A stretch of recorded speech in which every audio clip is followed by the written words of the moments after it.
Good morning student. आज का हमारा एम्ब्रियोलॉजी का टॉपिक है मेगास्पोरेंजियम। कुछ टर्म रिकॉल करते हैं। मेगास्पोरोफिल एंजियोस्पर्मिक कार्पल या पिस्टल को कहते हैं। मेगास्पोरेंजियम का मतलब है ओव्यूल इन एंजियोस्पर्म। मेल गैमेटोफाइट का मतलब है एंजियोस्पर्म में एम्ब्रियोसैक। और मेगास्पोरोजेनेसिस का मतलब है एंजियोस्पर्म में फॉर्मेशन ऑफ मेगास्पोर। तो आज का जो हमारा टॉपिक है वो megasporangium means ovule, development of ovule. Ovule का डेवलपमेंट कैसे होता है? तो ओव्यूल का जो डेवलपमेंट स्टार्ट होता है वो स्टार्ट होता है एट द बेस ऑफ न्यूसिलस। यहाँ फिगर में आप देखेंगे न्यूसिलस के बेस से स्टार्ट होता है और सबसे पहले जो इसका डेवलपमेंट शुरू होता है डर्मल से लेयर से शुरू होता है। सबसे ऊपर एपिडर्मल, उसके नीचे डर्मल लेयर से जो शुरू होता है इसका डेवलपमेंट शुरू होता है। जो ओव्यूल का डेवलपमेंट है वो डर्मल जो लेयर है उससे डायरेक्टली शुरू होता है या उस डर्मल लेयर की सेल्स में भी कुछ चेंजेस आते हैं जिससे जो ओव्यूल का डेवलपमेंट स्टार्ट होता है उसके बेस पे भी जो ओव्यूल का डेवलपमेंट है वो दो टाइप का होता है, टेन्यून्यूसिलेट ओव्यूल और क्रेसीन्यूसिलेट ओव्यूल। होता क्या है टेन्यून्यूसिलेट ओव्यूल में? जो न्यूसिलस होता है उसकी डर्मल सेल जो है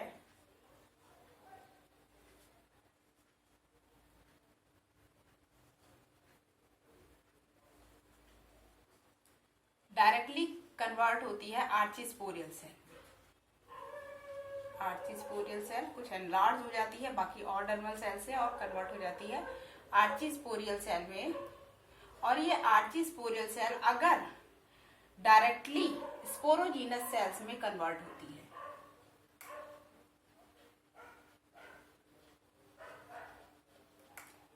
सेल में कन्वर्ट होती है तो इस तरीके का ओव्यूल डेवलपमेंट क्या कहलाता है? टेन्यून्यूसिलेट ओव्यूल डेवलपमेंट कहलाता है। और ये मोस्ट कॉमन है, most of the angiospermic species में जो ओव्यूल का डेवलपमेंट होता है वो इसी टाइप से होता है कि न्यूसिलस की जो डर्मल सेल है वो थोड़ी एनलार्ज होकर आर्चिस्पोरियल सेल बनाती है और वो आर्चिस्पोरियल सेल डायरेक्टली ही स्पोरोजीनस सेल में कन्वर्ट हो जाती है। तो ऐसा डेवलपमेंट टेन्यून्यूसिलेट कहलाता है। कुछ फैमिलीज में क्या होता है कि ये जो आर्चिस्पोरियल सेल है इसमें पेरिक्लाइनल डिवीजन होता है।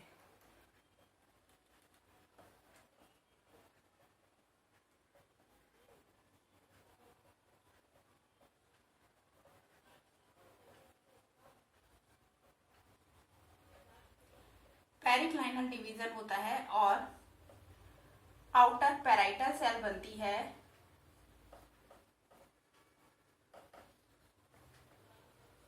और इनर स्पोरोजीनस सेल बनती है।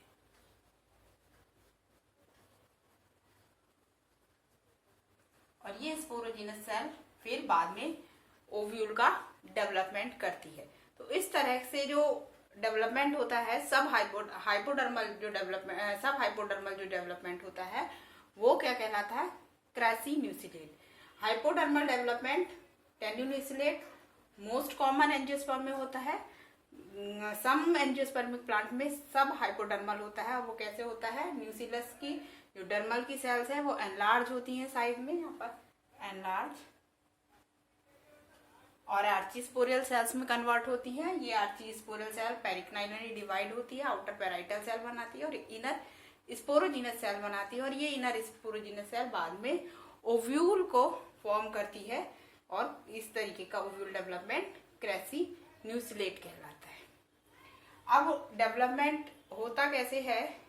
ओव्यूल जो होता है नेचर में दो तरह का पाया जाता है, बाइटैगमिक और यूनिटैगमिक, यानी कि सिंगल डबल लेयर्ड या सिंगल लेयर्ड। अप्रोक्सीमेटली 208 फैमिलीज जो हैं वो बाइटैगमिक ओव्यूल उसमें पाया जाता है और अप्रोक्सीमेटली 90 फैमिलीज ऐसी हैं जिनमें यूनिटैगमिक ओव्यूल पाया जाता है, यानी कि बाइटैगमिक कंडीशन मोस्ट कॉमन है। तो हम यहाँ पर देख लेते हैं development of bitegmic anatropous ovule. Anatropous ovule क्यों कह रहे हैं?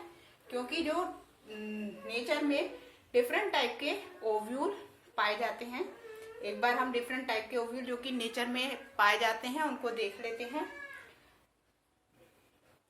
नेचर में 6 डिफरेंट टाइप के ओव्यूल पाए जाते हैं, जिसमें ऑर्थोट्रोपस, एनाट्रोपस, हेमी एनाट्रोपस, कैम्पाइलोट्रोपस, एम्फीट्रोपस और सर्सिनोट्रोपस।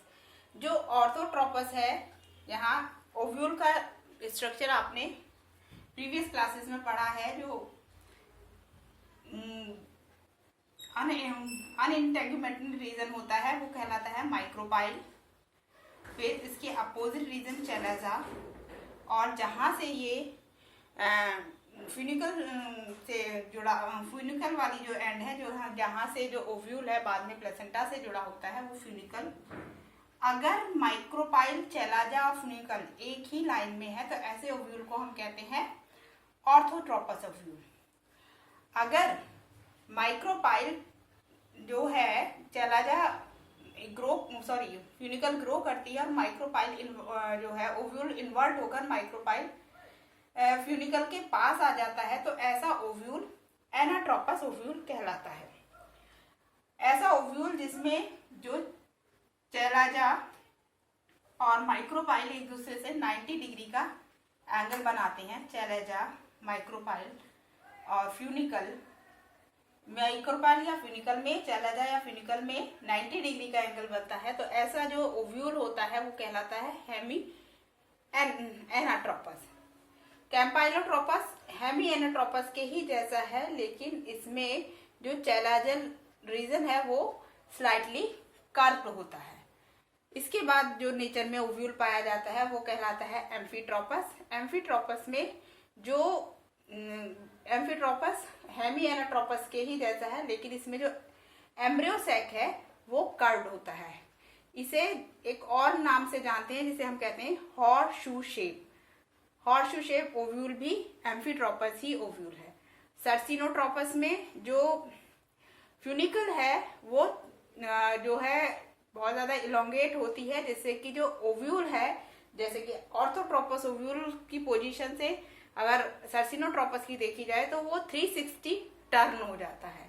तो ऐसे ओव्यूल जिसमें जो ओव्यूल की बॉडी है 360 टर्न हो जाती है और फ्यूनिकल इलोंगेटेड होकर ओव्यूल को चारों तरफ से इनक्लोज कर लेता है, ऐसा ओव्यूल सर्सिनोट्रोपस ओव्यूल कहलाता है।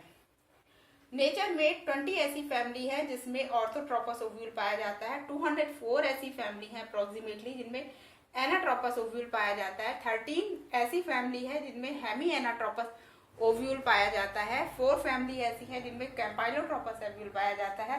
5 फैमिली ऐसी हैं जिनमें एम्फीट्रोपस ओव्यूल पाया जाता है और 1 फैमिली कैक्टेसी ऐसी है जिसमें सर्सिनोट्रोपस ओव्यूल पाया जाता है। इसका नाम आप याद रखेंगे क्योंकि सिंगल फैमिली है नेचर में कैक्टेसी, जिसमें सर्सिनोट्रोपस ओव्यूल पाया जाता है। इसलिए जो नेचर में सबसे ज्यादा प्रीडोमिनेटिंग ओव्यूल की कंडीशन है वो है एनाट्रोपस और कैसी, बाइटैगमिक। इसलिए हम यहाँ पर देखते हैं development of bitegmic anatropous ovule. जो डेवलपमेंट है ओव्यूल का वो न्यूसिलस के बेस से शुरू होता है, डर्मल रेयर से शुरू होता है। केवल एक फैमिली यूफोरबिएसी ऐसी है जिसमें सब डर्मल सेल जो है वहां से ओव्यूल का डेवलपमेंट शुरू होता है, लेकिन बाकी जितनी फैमिली हैं एंजियोस्पर्म की उन सब में डर्मल सेल से जो है ओव्यूल का डेवलपमेंट शुरू होता है। ओव्यूल डेवलपमेंट के जो स्टार्ट होता है तो सबसे पहले नेचर में जो मोस्ट कॉमन है वो जो इनर इंटेगुमेंट है वो पहले डेवलप होना शुरू होती है as compare to outer integument के। और ये दोनों इंटेगुमेंट अलग अलग सेल से भी डेवलप हो सकती हैं, यानी कि अलग अलग प्रिमोडिया से मोस्टली डेवलप होती हैं, लेकिन कुछ फैमिलीज ऐसी हैं जिनमें ये एक ही प्रिमोडिया से बाय द स्प्लिटिंग ऑफ प्रिमोडिया से डेवलप होती हैं।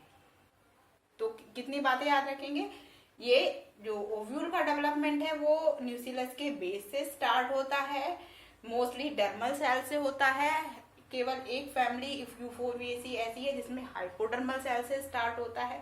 मेनली इनर इंटेगुमेंट पहले डेवलप होती है, आउटर इंटेगुमेंट बाद में डेवलप होती है।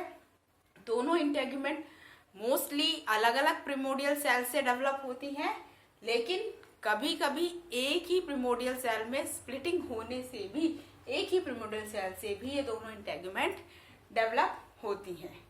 और जब डेवलप होती हैं तो जो इंटेगुमेंट है पूरे ओव्यूल को कवर कर लेती है एक्सेप्ट 2 प्लेसेस। वो 2 प्लेसेस ऐसी हैं, एक माइक्रोपाइल और दूसरा न्यूसिलस, पीछे का न्यूसिलस का चैलेजल एंड वो छूट जाता है और बाकी पूरा जो ओव्यूल है वो इंटेगुमेंट के थ्रू कवर कर लिया जाता है। इस तरीके से एक बाइटैगमिक एनाट्रोपस ओव्यूल का डेवलपमेंट होता है। आई थिंक आपको ये मेगास्पोरेंजियम यानी कि ओव्यूल का डेवलपमेंट बहुत अच्छे से समझ में आया होगा। अब इससे रिलेटेड कुछ और बातें हम देख लेते हैं।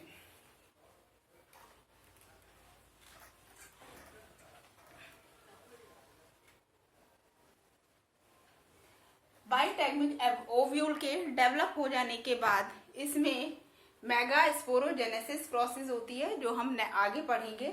लेकिन मेगास्पोरोजेनेसिस प्रोसेस के बाद कुछ जो सेल्स हैं चैलेजल रीजन की, कभी कभी कुछ फैमिलीज में चैलेजल रीजन की कुछ जो पैरेन्काइमेटस सेल्स हैं वो सेल्स क्या होती हैं, वो स्क्लेरेनकाइमेटस हो जाती हैं, इम्परमिएबल हो जाती हैं और एक ग्रुप ऑफ सेल्स बना लेती हैं जिन्हें हम कहते हैं हाइपोस्टेसी।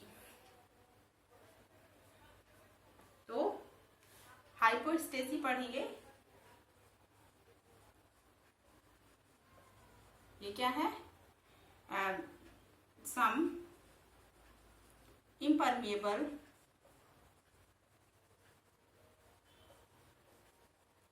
cells present at the chalazial end,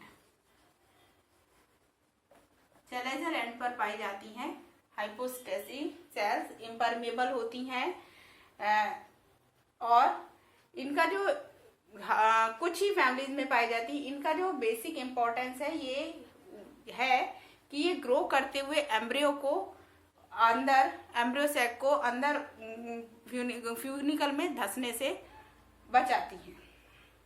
दूसरा, अगर ये सेम इम्परमेबल सेल्स अगर माइक्रोपाइलर एंड पर पाई जाती हैं तो इन्हें कहते हैं एपिस्टेसी।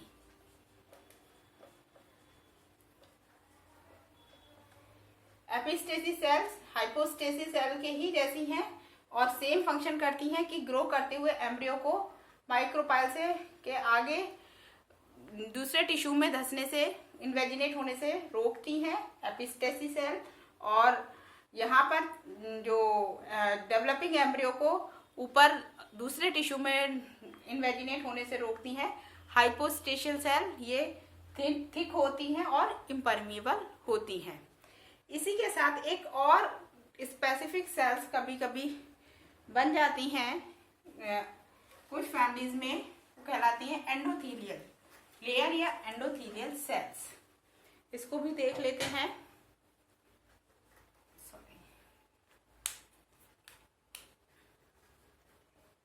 Endo sales